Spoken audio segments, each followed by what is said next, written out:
രണ്ടാം പുറത്തുള്ള ലിത്താനി നമുക്ക് പ്രാർത്ഥനയ്ക്കായിട്ട് ഉപയോഗിക്കാം.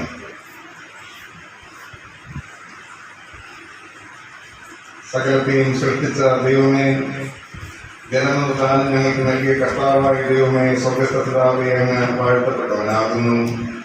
കർത്താവേ, അങ്ങ് വാഴ്ത്തപ്പെട്ടവനാകുന്നു. യോർദാനിൽ സ്നാനപ്പെടുകയും മരിച്ചു ഉയർത്തെഴുന്നേൽക്കുകയും ചെയ്ത ദൈവത്തിന്റെ ഏകജാതനായ പുത്രനും ഞങ്ങളുടെ കർത്താവുമായ യേശു ക്രിസ്തുവേ, അങ്ങ് വാഴ്ത്തപ്പെട്ടവനാകുന്നു. യേശു ക്രിസ്തുവിന്റെ മേലും തിരുസഭയുടെ മേലും ഇറങ്ങി വന്ന പരിശുദ്ധാത്മാവായ ദൈവമേ, അങ്ങ് വാഴ്ത്തപ്പെട്ടവനാകുന്നു. ദൈവമേ, അങ്ങയുടെ തൃത്വനാമത്തിൽ വിളിച്ചപേക്ഷിക്കുന്ന ഞങ്ങളുടെ മധ്യ എഴുന്നള്ളി ഈ വെള്ളം പാപം കഴുകിക്കളയുന്നതിന്റെ അടയാളമായി തീരേണ്ടതിനും അതിൽ സ്നാനം കഴിക്കുന്നവർ നിത്യജീവൻ പ്രാപിക്കേണ്ടതിനും ഇതിന് വാഴ്ത്തണമേ. ഏക ശരീരത്തിലേക്ക് സ്നാനപ്പെടേണ്ടതിനും വിശ്വസ്തരും തിരഞ്ഞെടുക്കപ്പെട്ടവരുമായ അവിടുത്തെ ജനത്തിന്റെ കൂട്ടത്തിൽ എന്നും നിലനിൽക്കേണ്ടതിനും അങ്ങയുടെ പരിശുദ്ധാത്മാവ് ഓർത്ത് നൽകണമേ.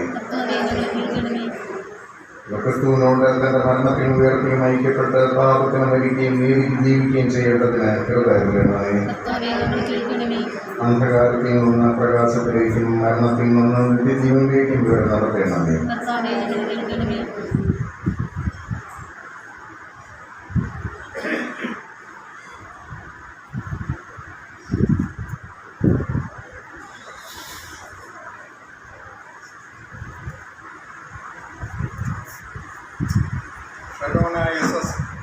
പിതാവിൻ്റെയും പുത്രൻ്റെയും പരിശുദ്ധാത്മാവിൻ്റെയും നാമത്തിൽ ഞാൻ നിന്നെ സ്നാനപ്പെടുത്തുന്നു. കർത്താവ് നിന്നെ അനുഗ്രഹിച്ച് രക്ഷിക്കുമാറാകട്ടെ. ക്രിസ്തുവിൻ്റെ ആട്ടിൻകൂട്ടമായ സഭയിലേക്ക് ഞാൻ നിന്നെ സ്വീകരിക്കുന്നു. ആമേൻ. നമുക്ക് പ്രാർത്ഥന